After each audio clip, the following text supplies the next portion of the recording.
Movie की starting पर हमें बहुत ही बड़ी एक सोसाइटी दिखाई जाती है जिसका नाम एसरॉन था। सोसाइटी के सब लोगों को काला जादू करना आता था, इसीलिए वो सब मिलकर कई दिनों की मेहनत के बाद लियों का एक मखोटा बनाते हैं। इस मखोटे को जो भी पहनेगा उसके पास बेशुमार ताकत आ जाएगी और वो मरे हुए लोगों को जिंदा भी कर सकता है। एसरॉन की सारी आर्मी उस मखोटे का यूज करके सारी जंगें जीतने लग जाती है। उनके सामने कोई भी नहीं टिक पाता। इस वजह से एसरॉन की आर्मी बढ़ती गई। अब एक बारबियन नाम की सेना ने एसरॉन पर हमला कर दिया था। बारबियंस के सोल्जर बहुत ही ज्यादा पावरफुल होते हैं। वो एसरॉन के लोगों से नहीं डरते और लगातार उन्हें मारते जाते हैं। दरअसल बारबियंस को एसरॉन का वो मखोटा चाहिए था, इससे वो बहुत ज्यादा पावरफुल हो जाए। ये बात जानने पर एसरॉन के लीडर ने मखोटे को डिस्ट्रॉय कर दिया था और उस मखोटे के टुकड़ों को जमीन में अलग अलग जगह पर गाड़ देता है, इससे ये गलत हाथों में ना पड़ सके। एक भविष्यवाणी होती है जिसमें यह बताया जाता है कि एक गलत आदमी किसी तरह से उस मखोटे को हासिल कर लेगा। उस बुरे आदमी से सबको बचाने के लिए एक मसीहा आएगा। यहाँ बारबेरियंस एसरॉन को हराने के बाद एक दूसरे राजा से लड़ाई कर रहे होते हैं। तभी बारबेरियंस के लीडर की वाइफ बहुत ज्यादा घायल हो जाती है। मरते मरते वो अपनी बीवी को जन्म दे देती है। उसका नाम कॉनिन होता है। ये वही बच्चा था जिसके लिए भविष्यवाणी हुई थी। बारबेरियंस जिस राजा से लड़ाई कर रहे थे उसका नाम खल्लार होता है। फिर उन्हीं मखोटों को ढूंढ रहा होता है जिन्हें एसरॉन वालों ने जमीन में गाड़ दिया था। इन्हीं बातों की वजह से सलार ने बारबेरियंस के राजा को मार दिया था। उनका बेटा कुनैन बच जाता है। हमें काफी सालों बाद का सीन दिखाया जाता है जहां कुनैन काफी ज्यादा बड़ा और समझदार हो जाता है। अभी भी सलार की सेना उन पर हमला करने के लिए आ जाती है क्योंकि कुनैन के फादर के पास मखोटे का आखिरी टुकड़ा था। खलार के सिपाही कुनैन के फादर को पूरा घेर लेते हैं। खलार की बेटी जो कि काला जादू करने में बहुत माहिर थी, स्मेल करने की पावर से मखोटे के आखिरी टुकड़े का पता लगा लेती है। इस वजह से सलार के पास मखोटे के सारे टुकड़े जमा हो जाते हैं। तब कुनैन के फादर को एक जगह पर फंसा कर चले जाते हैं। कुनैन अपने फादर के पास आता है तो उससे पता चलता है कि उसके फादर एक ट्रैप में फंसे हुए हैं, जो जरा सा भी मूव करेंगे तो लावा उनके ऊपर गिर जाएगा। उनके फादर को ये पता होता है कि वो नहीं बच पाएंगे, इसलिए वो अपने बेटे को दूर धकेल देते हैं और खुद वहाँ से बाहर निकलने की कोशिश करते हैं। तभी उनके ऊपर गर्म लावा गिर जाता है और उनकी डेथ हो जाती है। सब कुनैन की आंखों के सामने होता है, इसलिए वो अपने फादर की शाही तलवार उठाकर कसम खाता है कि वो एक दिन सलार और उसके सारे सिपाहियों को मार देगा। काफी टाइम गुजर जाता है। कुनैन काफी बड़ा हो चुका था और वो मुश्किल में फंसे लोगों की हमेशा मदद करता था। अभी भी उसके बदले की आग ठंडी नहीं हुई थी। उसे खलार को किसी तरह ढूंढकर खत्म करना ही था। कुनैन हमेशा ट्राई करता रहता है कि वो किसी तरह कर खलार के पास पहुंच जाए। एक दिन जब कुनैन अपने राज्य में जश्न कर रहा होता है तो वहाँ पर एक आदमी आता है। कुनैन उसको देखकर फौरी समझ जाता है कि ये खलार का आदमी है। कुनैन ने बहुत टाइम पहले एक लड़ाई में उसकी नाक काट दी थी। ये मौका खाली नहीं जाने देना चाहता था, इसलिए वो उन लोगों में मार हो जाता है। खलार के राज्य में जाकर मजदूरी किया करते थे और बाकी सबको एक जेल में बंद कर दिया जाता है। हार गुस्से में आ गया था और अब वो सारे पहरेदारों को मारने लगा था। कुनैन सेनापति के पास पहुंच जाता है और उसे टॉर्चर करता है। सेनापति ने कुनैन को सारी बात बता दी थी। दरअसल अब हार के पास मखोटों के सारे हिस्से मौजूद थे, लेकिन अभी तक मखोटा एक्टिवेट नहीं हुआ होता क्योंकि उसे एक्टिवेट होने के लिए पवित्र खून की जरूरत है। पवित्र खून उन्हीं लोगों के वंश में है जिन्होंने इसे बनाया था, लेकिन जब तक खलार को पवित्र खून नहीं मिल जाएगा वो मखोटे का यूज नहीं कर पाएगा। खलार को सारी चीजें पता चलने के बाद वो सभी मजदूरों को वहाँ से हटा देता है। हमें बहुत सारी लड़कियां दिखाई जाती हैं। प्रीस्ट सभी लड़कियों को ज्ञान दे रहा था। उन्हीं लड़कियों में एक लड़की का नाम ताम्रा होता है और ये वही लड़की थी जिसकी खलार को तलाश है। लेकिन ताम्रा का खून पवित्र है और ये बातें प्रीस्ट को बहुत पहले से पता होती हैं, लेकिन वो कुछ भी करके किसी भी हाल में ताम्रा को प्रोटेक्ट करना चाहता है। अब काफी देर हो चुकी थी। खलार के लोगों को इस बारे में पता चल जाता है और वो वहाँ पर हमला करने चले आते हैं। इसने कैसे भी करके ताम्रा को वहाँ से भगा दिया था। खलार के लोग सभी को खत्म करते हुए ताम्रा का पीछा करने लग जाते हैं। अगर ताम्रा उनको मिल गई तो वो उसकी बलि चढ़ा देंगे। सही टाइम पर वहाँ पर कुनैन आ जाता है, जिसको ये पता होता है कि ताम्रा वही लड़की है जिसको खलार खोज रहा है। कुनैन बहुत ही तेजी से खलार के लोगों को मार गिराता है और ताम्रा को लेके एक सेफ प्लेस पर आ जाता है। अगले दिन सब कुछ नॉर्मल होने के बाद कुनैन खलार के पास एक मैसेज भेजता है। तो लिखा हुआ था कि वो खलार से अकेले मुकाबला करना चाहता है और अपनी बेटी को लेकर कुनैन के पास पहुंच जाता है। लेकिन इससे पहले कुनैन उस पर हमला करता खलार की बेटी काले जादू की मदद से बहुत सारे सिपाही बना देती है। लगातार कुनैन पर हमला करते ही जाते हैं। कुनैन भी अपने फादर की शाही तलवार लेकर उनसे फाइट बैक कर रहा होता है। देखते देखते कुनैन उन सारे सिपाहियों को हरा देता है। अब खलार खुद डायरेक्टली कुनैन पर हमला करने लग जाता है। इतनी ज़्यादा फाइट करने के बाद कुनैन की बॉडी की पावर कम पड़ जाती है और खलार उस पर भारी पड़ रहा होता है। अब बात आगे बढ़ती तभी ताम्रा वहाँ पर छोटा सा ब्लास्ट कर देती है।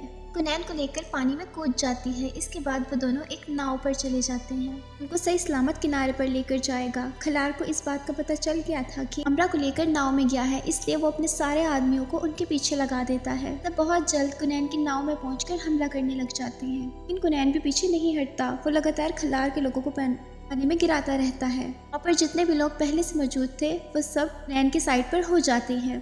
देर की काफ़ी ज़्यादा फाइट के बाद कुनैन के लोगों ने खलार के लोगों को ख़त्म कर दिया था। कुनैन अपने फ्रेंड से कहता है कि ताम्रा को उसकी बस्ती में वापस छोड़ दे कि अब कुनैन खलार को डायरेक्टली मारने जा रहा था। कुनैन अपने रास्ते पर निकल जाता है, लेकिन तभी ताम्रा को पता चलता है कि कुनैन अपना मैप वहीं पर भूल गया है। इसलिए वो खुद मैप लेकर कुनैन के पीछे चली जाती है। कुछ देर बाद जब ताम्रा कुनैन से मिलती है तो वो काफ़ी ज़्यादा शॉक हो जाता है उसे देखकर। अब ये बात साबित हो जाती है ताम्रा कुनैन को पसंद करने लगी थी। कुनैन भी ताम्रा को कहीं ना कहीं पसंद करता था। इसलिए वो दोनों आगे बढ़ते हैं।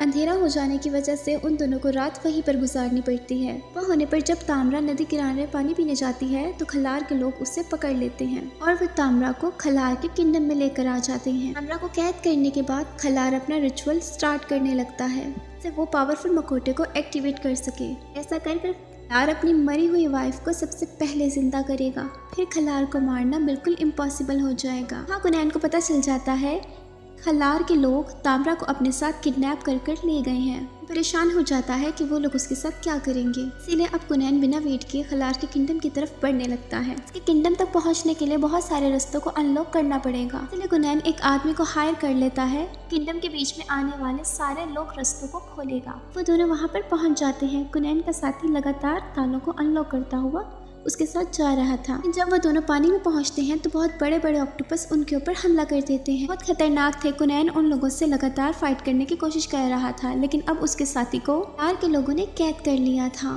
कुनैन अचानक से पानी में से बाहर निकलकर खलार के आदमी को पानी में फेंक देता है। वजह से ऑक्टोपस उससे पकड़ लेता है। ध्यान भटकने की वजह से कुनैन अपने साथी को छुड़ाता है और वहाँ से बाहर निकल आता है। वो दोनों खलार के किंगडम तक पहुँच जाते हैं।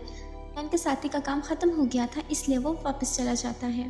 खलार ताम्रा को अपने लोगों के साथ लेकर एक गुफा की तरफ जा रहा था, पर वो अपना रिचुअल करेगा और अब खलार ताम्रा के ब्लड का यूज करके उस पावरफुल मखौटे को एक्टिवेट कर देता है। कुछ देर बाद उस मखौटे में जान आ गई थी। खलार बिना देरी किए उस मखौटे को अपने मुंह पर पहन लेता है। इस वजह से खलार के पास बेशुमार पावर्स आ जाती हैं। इन खलार को इस बात का अंदाजा नहीं होता कि उसे खत्म करने वाला उस जगह पर पहुंच चुका है। इन खलार के एक आदमी को मारकर उसका ड्रेस पहन लेता है और वह छुप के खलार के पास चला जाता है। इन खलार पर वार कर देता है, जिसकी वजह से वहां पर मौजूद सभी लोग यहां से वहां भागने लगते हैं। नैन और खलार में लगातार फाइट स्टार्ट हो जाती है। ताम्रा को वहां सर्कल पर बांधा गया था, टूटकर नीचे की तरफ आ रहा होता है। वो बीच में रुक जाता है, जिस वजह से ताम्रा बच जाती है। लेकिन अब खलार और कुनैन लकड़ी के सर्कल पर आकर लड़ने लगते हैं। खलार बहुत ज्यादा पावरफुल हो चुका था, इसलिए कुनैन की पावर उसके सामने कम पड़ रही होती है। कुनैन बहुत मुश्किलों से ताम्रा को आजाद करता है और एक सेफ जगह पर जाने का कहता है। ताम्रा एक सेफ जगह पर चली जाती है। तभी खलार की बेटी उसको सूंघते हुए उसी जगह पर आ जाती है। खलार की बेटी ने ताम्रा के ऊपर हमला कर दिया था। ताम्रा किसी तरह खुद को प्रोटेक्ट करती रहती है, लेकिन वो ये बात भी समझ जाती है कि वो खलार की बेटी से लड़ नहीं सकती। ये अब ताम्रा वहाँ पर कुनैन को बुलाती है। कुनैन खलार से फाइट छोड़कर किसी तरह से ताम्रा के पास पहुँच गया था। कुनैन और ताम्रा खलार की बेटी से फाइट करते हैं और किसी तरह से उसको ख़त्म कर देते हैं। वो दोनों यहाँ से निकलना चाहते थे। उनके सामने एक छोटा सा रास्ता होता है और नीचे एक खाई होती है। कुछ भी करके उसे क्रॉस करना होगा, लेकिन बीच रास्ते पर ताम्रा नीचे गिरने लगती है। लेकिन कुनैन तभी उस जंजीर को पकड़ लेता है जो ताम्रा की बॉडी से बंधी हुई होती है। कुनैन ताम्रा को बचाने के लिए ऊपर की तरफ खींचने लगता है, लेकिन तभी वहाँ पर कुनैन आ जाता है। अब वहाँ पर खलार आ चुका था। वो पता था कुनैन अब कुछ नहीं कर सकेगा, इसीलिए वो अपनी मरी हुई वाइफ के सोल को बुलाकर ताम्रा की बॉडी में ट्रांसफर करना स्टार्ट कर देता है। खलार ये चीज़ें पहले से ही चाहता था और अब उसकी वाइफ की आत्मा ताम्रा की बॉडी में आ जाती है। ताम्रा का बिहेवियर बिल्कुल चेंज हो चुका था।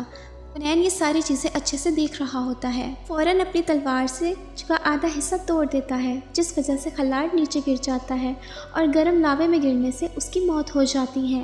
तामरा की बॉडी में खलार की वाइफ की जो आत्मा होती है वो भी अब खत्म हो चुकी थी। कुनैन कैसे भी कर तामरा को बचाता है और उसको बाहर लेकर आ जाता है, पर कुनैन तामरा को उस जगह पर लाकर छोड़ देता है जहाँ पर वो पैदा हुई थी। तामरा ये चाहती थी कि कुनैन हमेशा उसके साथ रहे, लेकिन कुनैन एक सोल्जर था और उसको अपनी जिंदगी लोगों की हेल्प करने में गुजारनी थी। इस वजह से कुनैन तामरा के साथ नहीं रहता और वो अब अपनी बस्ती की तरफ निकल पड़ता है। वहाँ पर पहुँचकर कुनैन ये देखता है खलार के लोगों ने उसके सारे दीवालों को मार दिया है। इस वजह से कुनैन काफ़ी दुखी हो जाता है, लेकिन उसे एक चीज़ की खुशी भी थी कि उसने अपने फादर के सारे कातिलों को मारकर उनकी मौत का बदला ले लिया था। कुनैन अपने फादर की तलवार को एक केव में रख देता है और इसी तरह से ये मूवी ख़त्म हो जाती है। दोस्तों, अगर आपको मेरी आज की एक्सप्लेनेशन पसंद आई हो तो चैनल को सब्सक्राइब कर दें और वीडियो को लाइक कर दीजिएगा।